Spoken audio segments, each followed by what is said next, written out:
Good morning students. आपका मैं फिर से स्वागत करता हूं अपने यूट्यूब चैनल वीर फिजिक्स क्लासेस में। आज हम बात करेंगे प्लस टू की फिजिक्स यूनिट नंबर 8 का फर्स्ट चैप्टर जिसका नाम है एटम्स। तो आज की इस वीडियो में हम जो डिस्कस करने जा रहे हैं वो डिस्टेंस ऑफ क्लोजेस्ट अप्रोच, जिसको हम साइज ऑफ न्यूक्लियस भी कहते हैं। क्लियर, उसके बारे में डिस्कस करेंगे और एक इंपैक्ट पैरामीटर क्या होता है उसके बारे में डिस्कस करेंगे। तो बच्चों, इससे पहले की वीडियो में हमने Rutherford alpha rays scattering experiment के बारे में डिस्कस किया था। उसी से रिलेटेड यहां पर ये दो आर्टिकल्स हैं वो सामने आते हैं। डिस्टेंस ऑफ क्लोजेस्ट अप्रोच क्या है और इंपैक्ट पैरामीटर क्या होते हैं उसके बारे में हम डिस्कस करेंगे। तो आइए शुरुआत करते हैं। डिस्टेंस ऑफ क्लोजेस्ट अप्रोच, या जिससे हम यहां से जिसको क्या कहें, साइज ऑफ न्यूक्लियस, इसे हम क्या कहें, साइज ऑफ न्यूक्लियस भी यहां से हम कह सकते हैं।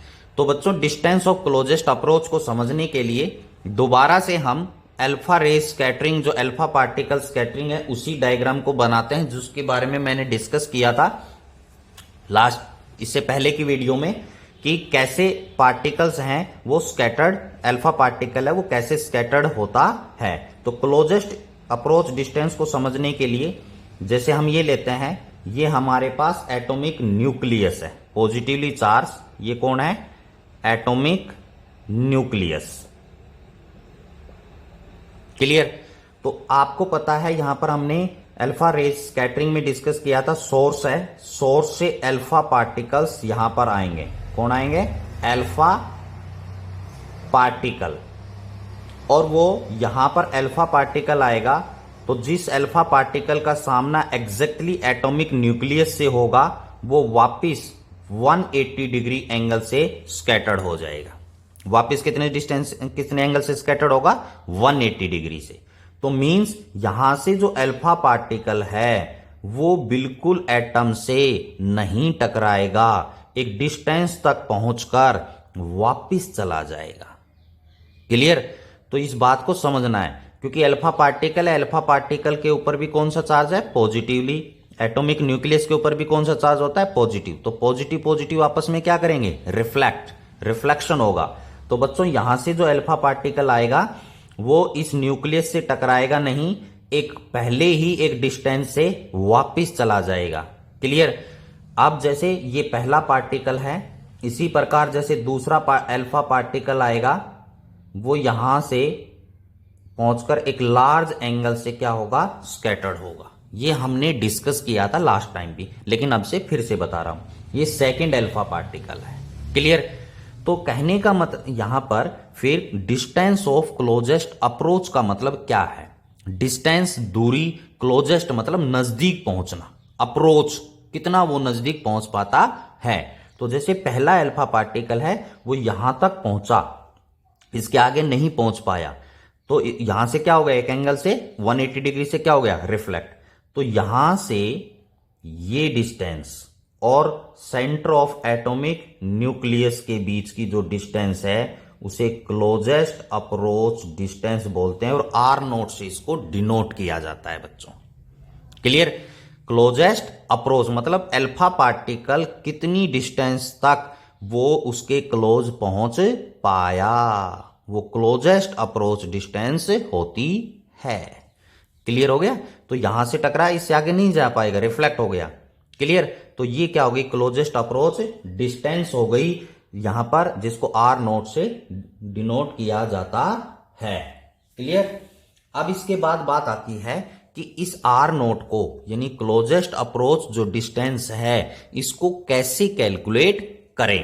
तो यहां पर हम समझते हैं। ये जो अल्फा पार्टिकल है, अल्फा पार्टिकल का जो एटॉमिक चार्ज होता है बच्चों, वो मैंने बताया था अल्फा पार्टिकल कौन होता है? हीलियम। तो यहां पर मैं लिख देता हूं, अल्फा पार्टिकल कौन है? हीलियम। ठीक है? जिसके ऊपर चार्ज जो होता है, तो यहां पर हम लिख देते हैं charge on alpha particle, charge on alpha particle, जिसको हम Q1 नाम दे देते हैं, वो किसके बराबर है? प्लस 2e के बराबर।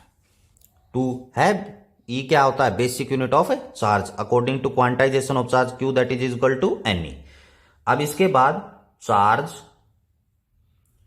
On nucleus, charge on nucleus जिसको Q2 नाम दिया गया, जो कि प्लस Ze के बराबर होगा। यहां पर आप गोल्ड का लेते हैं तो 79 आ जाएगा जेड की जगह, कोई और लेते हैं तो वो आ जाएगा। जेड का मतलब क्या होता है? Atomic number.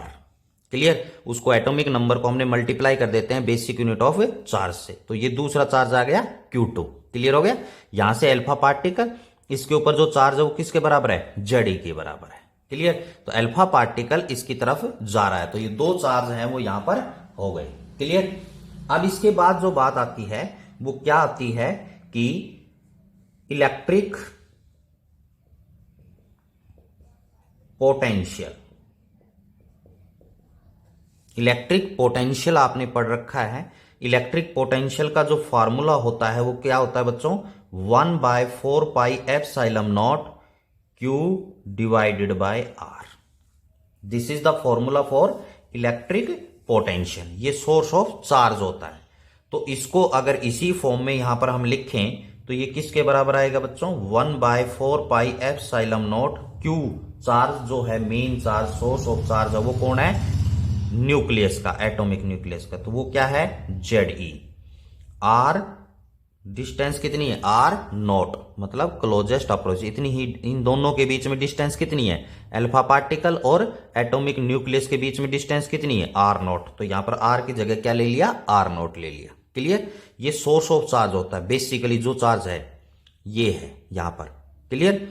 अब इसके बाद इलेक्ट्रिक पोटेंशियल के बाद क्या आता है बच्चों? Electric potential energy.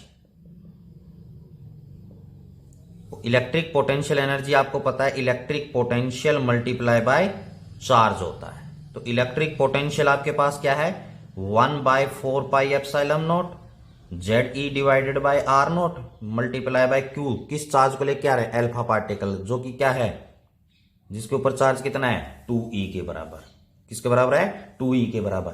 तो ये इलेक्ट्रिक पोटेंशियल जो एनर्जी है वो आ गई। क्लियर? अब यहां पर मैं आपको थोड़ा सा समझाऊंगा, लेकिन उससे पहले हम काइनेटिक एनर्जी के बारे में वो डिस्कस कर लेते हैं। काइनेटिक एनर्जी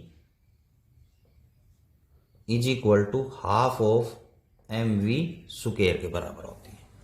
m क्या है? मास ऑफ अल्फा पार्टिकल्स जो है, v क्या है? उसकी वेलोसिटी। क्लियर? अब यहां पर दोनों मैंने निकाले। अब मैं यहां पर समझाता हूं आपको क्या, कि जैसे ही अल्फा पार्टिकल यहां से चलेगा तो वो एक वेलोसिटी से ट्रेवल करेगा। ध्यान से समझना इस बात को, कि अल्फा पार्टिकल यहां से चलेगा तो उसकी वेलोसिटी क्या होगी? ज्यादा होगी। क्लियर? जैसे जैसे अल्फा पार्टिकल इस एटॉमिक न्यूक्लियस के पास पहुंचेगा, इसकी वेलोसिटी डिक्रीज होती चली जाएगी। क्यों होती चली जाएगी?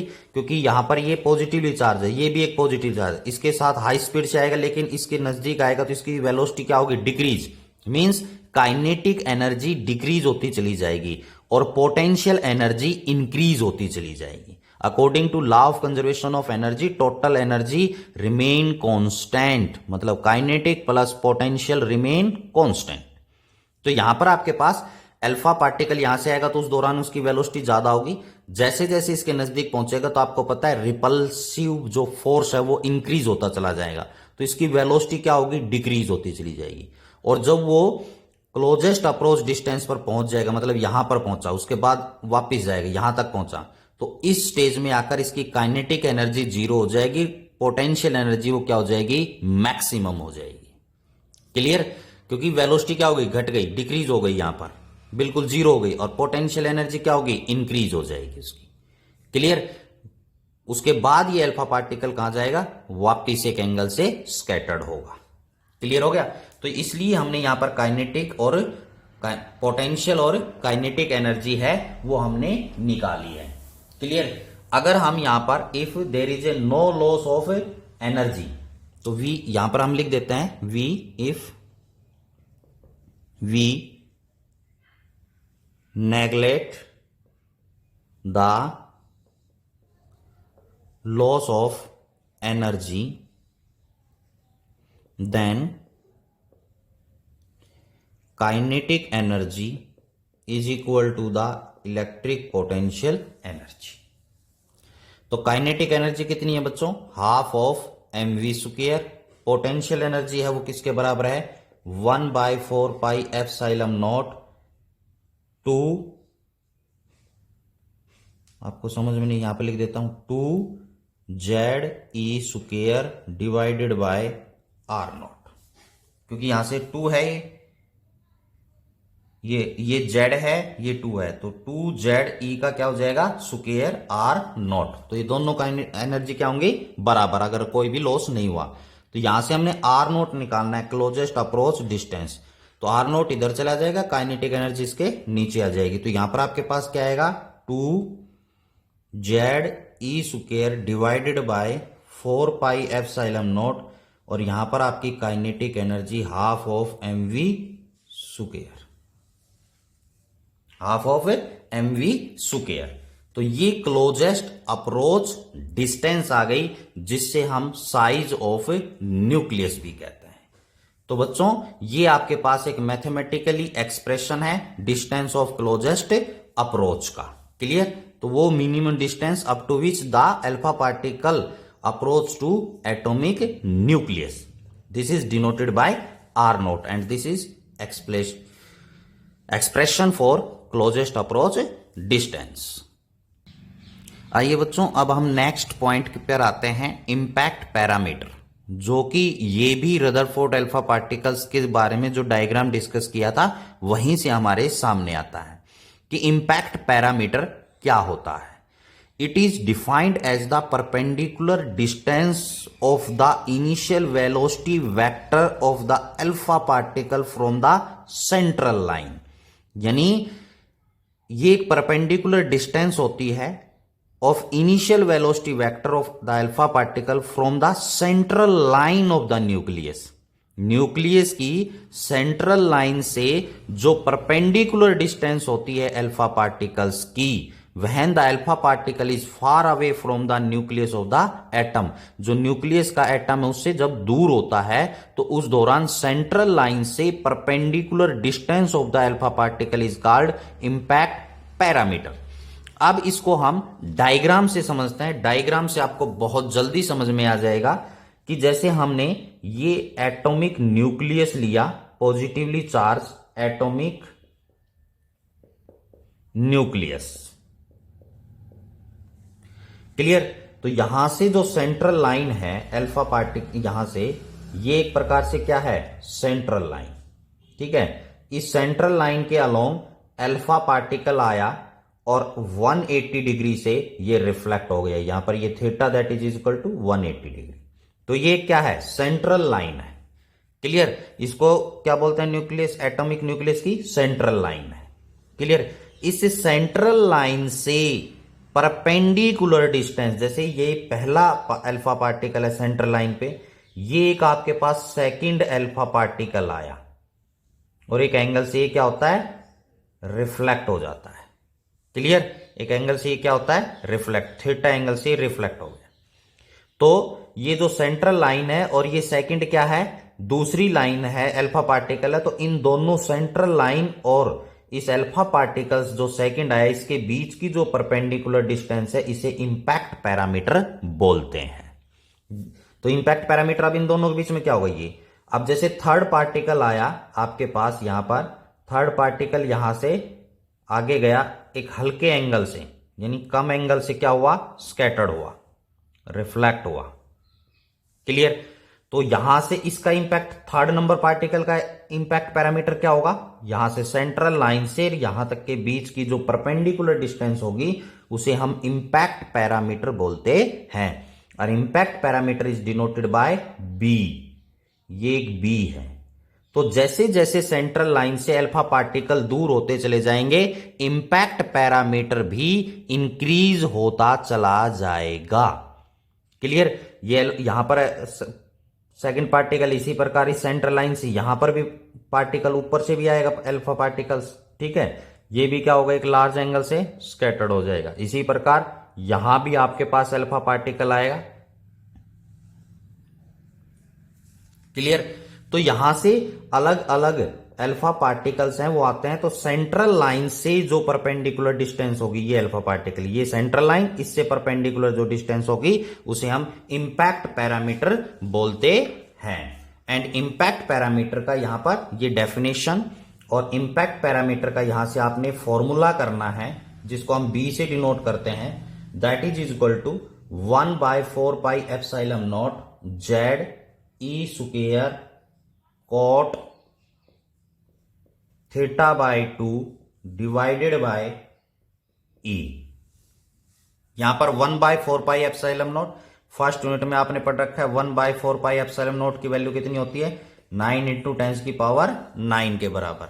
जेड ई स्क्वायर, जैसे हम हाइड्रोजन एटम लेते हैं तो जेड की वैल्यू कितनी हो जाएगी 1 हो जाएगी।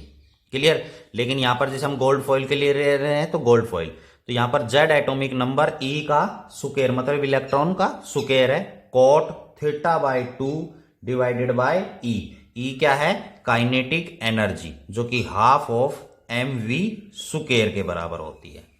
क्लियर? तो यहां से ये इंपैक्ट पैरामीटर का क्या है फॉर्मूला है, ये कोट है बच्चों, COT cot θ/2। This is the formula for impact parameter. तो आज की इस वीडियो में हमने डिस्कस किया क्लोजेस्ट अप्रोच डिस्टेंस क्या होती है, कितनी होती है, क्या फार्मूला है, कैसे हम निकालते हैं, और इंपैक्ट पैरामीटर के बारे में हमने आज डिस्कस किया। तो आज की इस वीडियो में इतना ही। Thank you and have a nice day. फिर मिलते हैं नेक्स्ट वीडियो के साथ, तब तक के लिए गुड बाय।